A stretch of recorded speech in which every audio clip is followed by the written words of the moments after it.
Devil's Dream, KPFA's old-time fiddling show.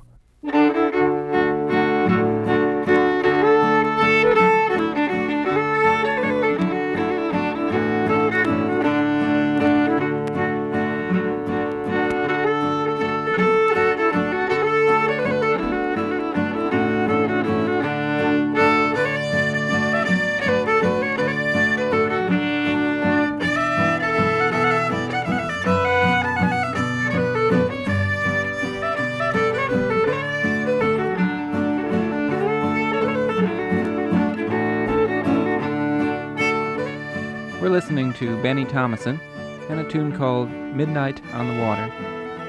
Tonight, the Devil's Dream program will feature Benny Thomasson and 1 hour of music, interviews, radio verite, etc., in a program called A Radio Portrait of an Old-Time Fiddler, the music of Benny Thomasson.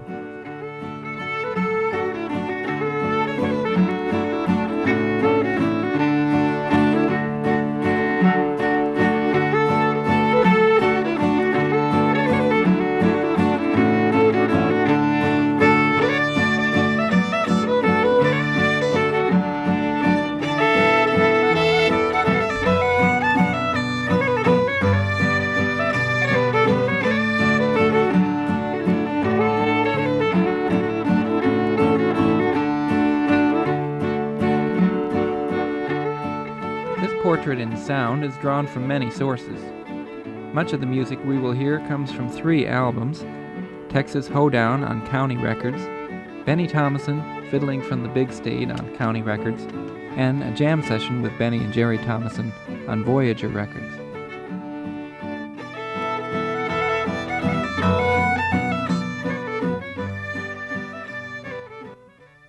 Some of the music is on tape also, and this was recorded at various jam sessions in Weiser, Idaho, at both the 1972 and 1973 National Fiddle Contests. The tape music is not of the highest sound quality, but includes some twin fiddling between Benny Thomasson and Carl Hazelwood of Texas. The tape interview was recorded at Weiser, Idaho, in June 1973 at this year's National Fiddle Contest. This interview was conducted with the assistance of Michael Mendelson and Nancy Doles, both graduate students at UCLA. Right now, let's listen to a radio portrait of an old-time fiddler, the music of Benny Thomasson. We'll begin with a tune called Stony Point from Benny's County album, Fiddling from the Big State.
What's going on?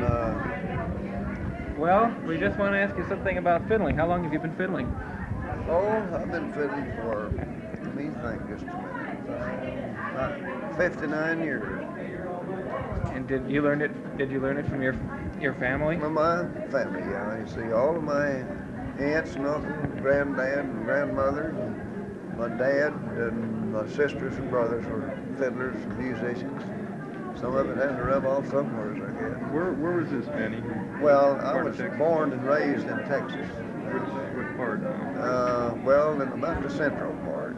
Then I moved up when I was about 15 years old to Arlington, Texas, which is in the north central part there.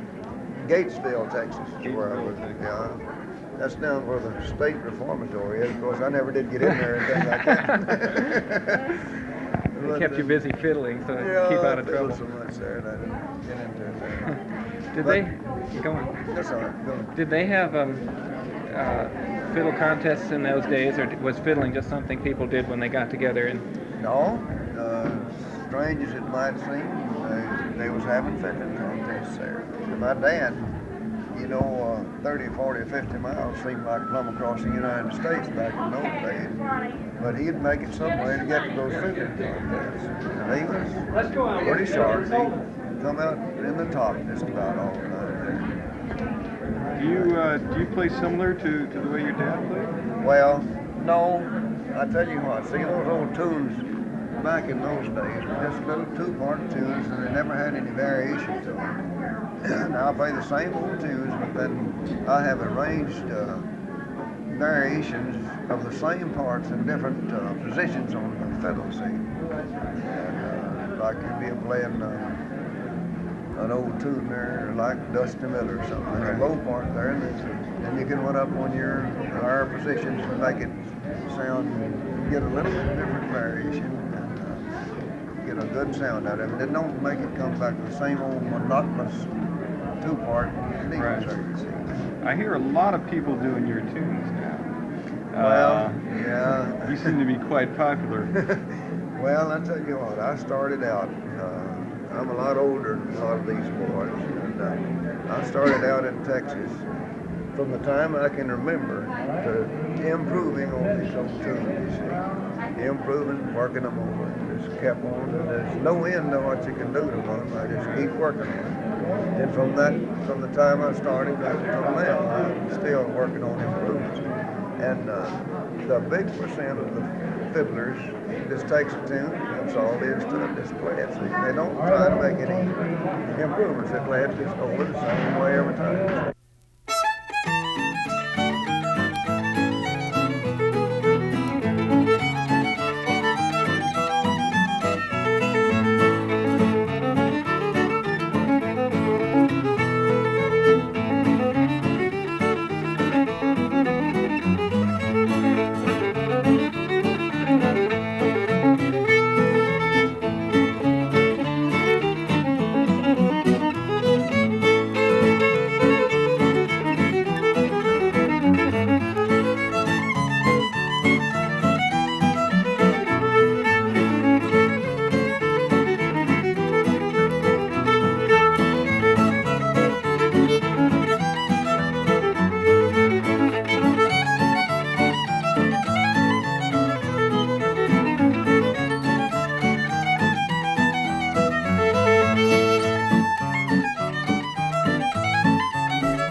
start developing this Texas style that's everybody's, that's so recognizable and so different from everything else? I'll tell you a little story about that. There was a fiddle contest in Dallas. I guess I was about 17, 18 years old. And I thought, boy, I was just a good fiddler. When you're that age, you do play pretty well. You think, bad dog, it's going to take somebody pretty hard to beat you, I got up there, and there's 250 fiddlers. Howdy Farson, Georgia Slim, and all those guys are in there. And the top fiddlers in the nation, I might say. And then I got up there, and boy, I laid that gray eagle on there, going and coming. Come to find out, nobody even recognized me. The judges, didn't even scratch me. So from that time on, I went to work on that thing. I said, well, to myself, I said, self, you got to do something now. and I just made it a point, just keep continuing working on those tunes, you see. That's how come Texas Fiddler to be discovered.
strong influences?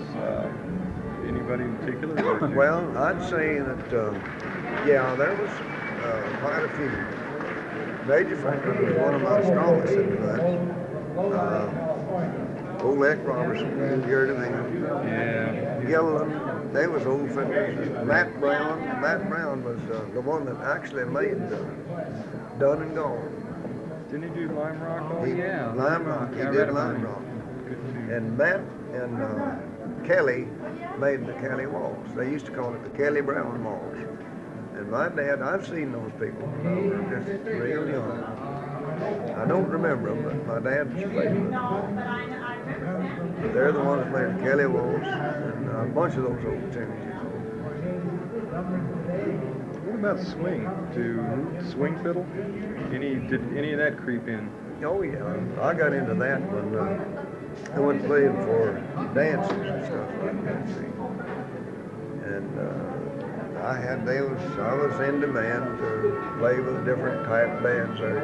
I played with Joe Holly that played with Bob Wells there. We played together a couple of years in a swing band. Oh, yeah? Did you know Sleepy Johnson? Oh Lord, yeah. I knew Sleepy ever since I was 16 years old. Has that Western swing style affected the way you work out the older fiddle tunes? I think it really helps it because in that Western style, Western swing, you have to have perfect timing on it. See, it really works and helps your timing. Actually, used to, before I'd play in a fiddle contest, I'd play a swing tune. That'd bring me down to my perfect timing, you see, on the slow down. I've never told anybody that before, but it does. You can play.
ever had any violin, any actual formal lessons? None, whatever, not any. And so you don't read music either? Well, I'll tell you what, I learned to read horn pipes and reels, jigs myself without any teaching. What I did, I learned the lines and spaces, and you know how I learned how to read those horn pipes. I played officials and stuff like that, and I got them down and began to, I knew just a little bit about the measurements, and spaces and where they was located. And I did know where the notes are located on the fiddle pipe, just natural learning. I picked those things up. Now I got to where I can pick out them tough horn pipes. But I did it myself. I didn't never have any training. You haven't had then any formal training as far as technique and bouncing the bow? I accumulated what I've got just through picking up the mistakes that I was doing. In other words, if you're handicapped in any way, I worked on the handicap position that I would be in on some maybe the way to hold a bow to get the best action out of it, or how to note and everything like that.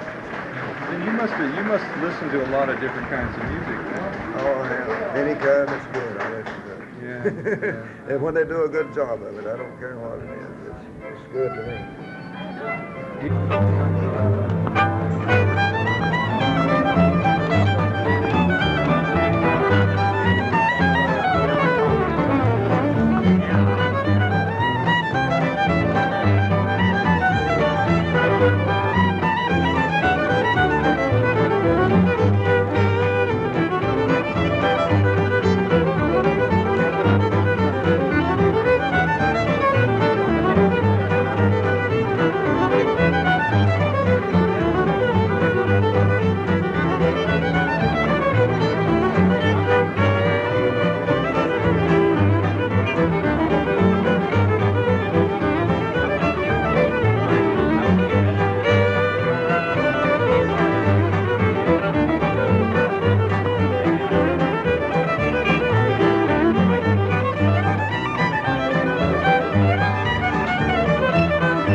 kept this little cross tuning all the time. And they had a lot of cross tuning, back in those days. They played a lot of those jigs and stuff in cross tuning because it gave a little bit more ring and sound to a fiddle. But then the styles, different styles, like you say there, up in all over the place. Missouri and back in there, they've got a different style. Texas is a different style. Oklahoma's a little different. Even as close to Texas as it is, but it's a close resemblance to a Texas style maybe. Do you think regional styles are getting less distinct now? I think so. I think it's all winding up to one situation. I think it'll eventually wind up to where it's not far from one place to another anymore. Right. And the distance is so much closer now in communications and things like that. Yeah. But So you think people, eventually there'll just be one national eventually, style? I think that they'll come down to one style, or that is, be close to it there. The one that people like the most, that's got more to it.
If I happen to sneak off into Snowbird and the Ashes there, well, don't think nothing about it. They sneak off a little bit of it after a while. Yeah, it's pretty much the same thing. It's got more fiddling about it.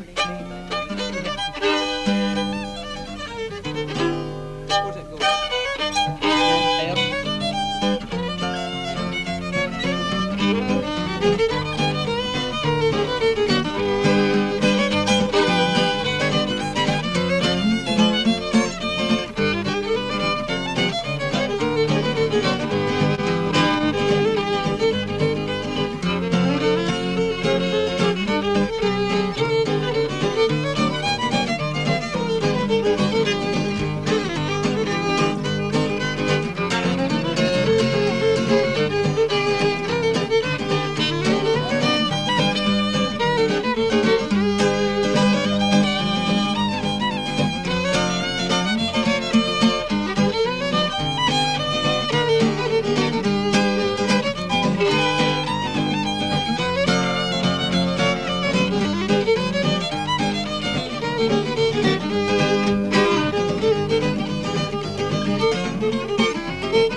Like, Do you know a guy named Kelly Kirksey?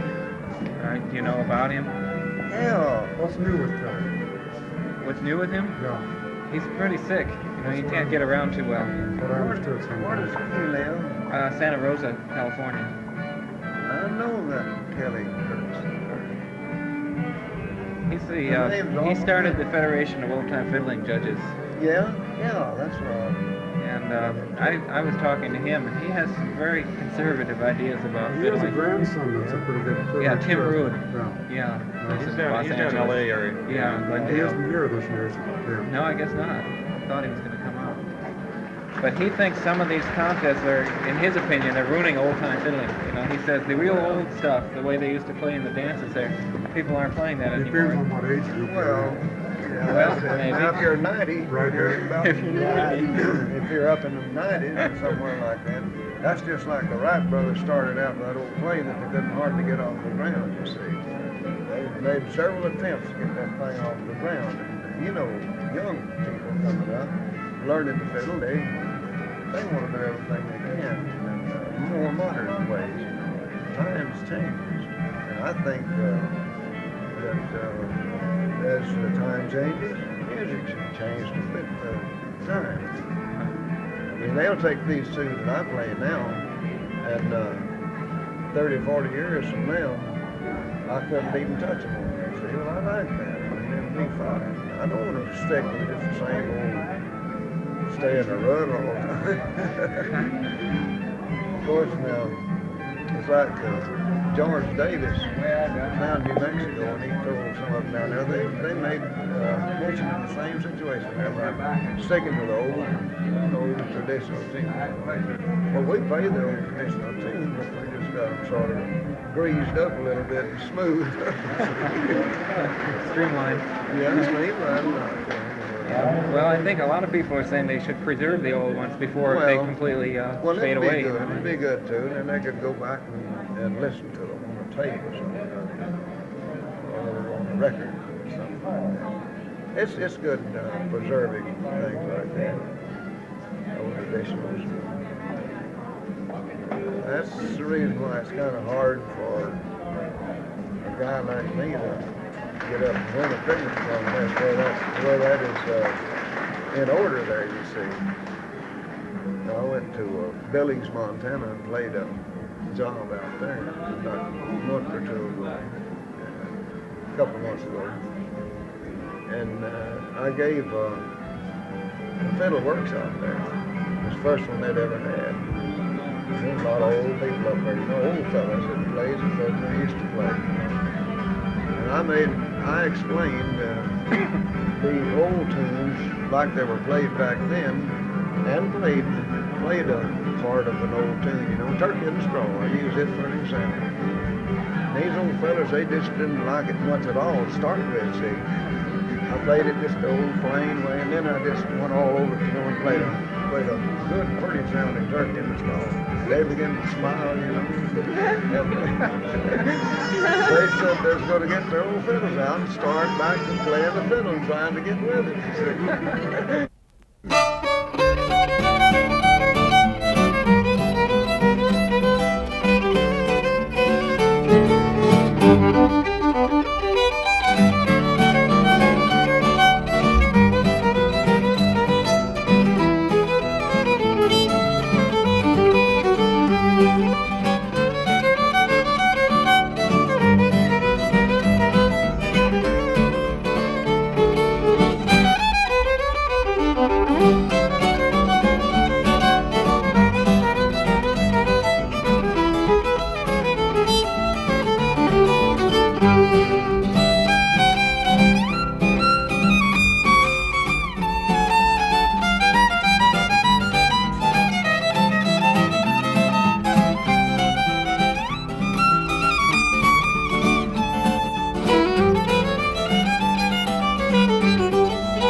got a question. I have a question. Okay? Last night I heard you jamming with Herman Johnson and Yeah. doing Durang's hornpipe and also Dick Barrett, I guess, Yeah. right?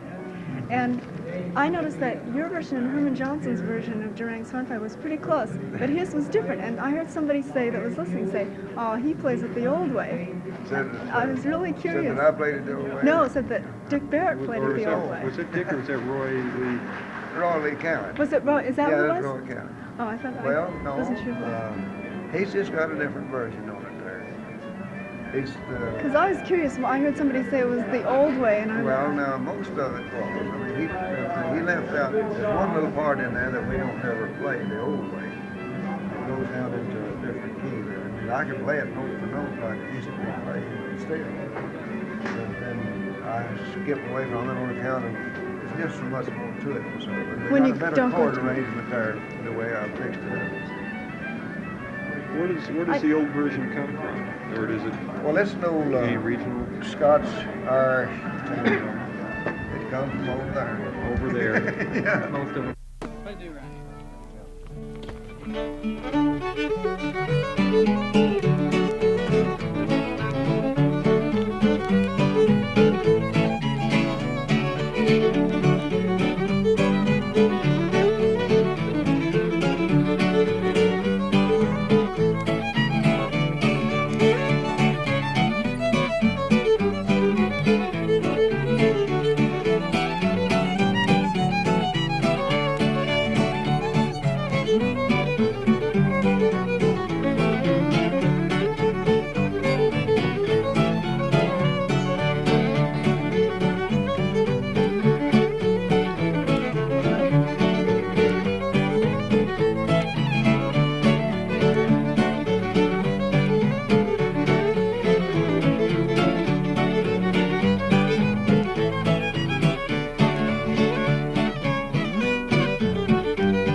Oh, come to think Most of of it, them, somebody yeah. told me that there was a Durang was a dancer, I believe, and he composed his hornpipe to accompany his dances. It's possible. Yeah. I've heard it called Durango's hornpipe. Durango. Maybe after Durango, Colorado. Yeah. Well, Durango, Mexico, or- Like Cripple Creek or Salt River. There's a Salt Yeah, there's a lot of River. Salt River. Yeah. Any There's different- some. Have you read Bitter it? Creek. Oh yeah. Where's Bitter Creek? Is that after a real landmark? That's real. Is that Texas? That's where I first learned. I played it all my life. Yes. Bitter Creek. Bitter Creek. You learned it at a place called Bitter Creek. No, no. But there is. I've crossed Bitter Creeks all over the country there. Every time I cross one, I was thinking of old Bitter Creek.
In the remaining time, I'd like to add just one more tune to this radio portrait of Benny Thomasson.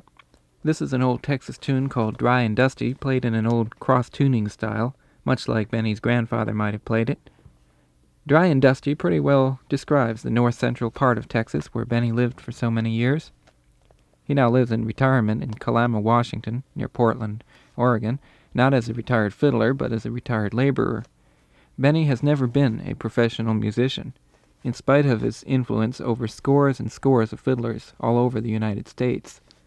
Now in the Pacific Northwest, he is still working out his tunes, teaching young fiddlers, learning from the older ones, and providing a real spark at many of the contests all over the western states. What more can I add to this portrait? As a fiddler myself, I can only express my sincere joy and pleasure from having met Benny and learned from him. He is really a true artist and a great teacher, and probably more than anyone in the past 30 or 40 years, he has worked with avid dedication to preserve and vitalize the traditional art of old-time fiddling. Let's listen now to Benny Thomasson. Let me say finally that this program is called Devil's Dream, and it is a monthly fiddling program. Hear it on KPFA. This has been your host and producer, David Gorelick, thanking you for listening.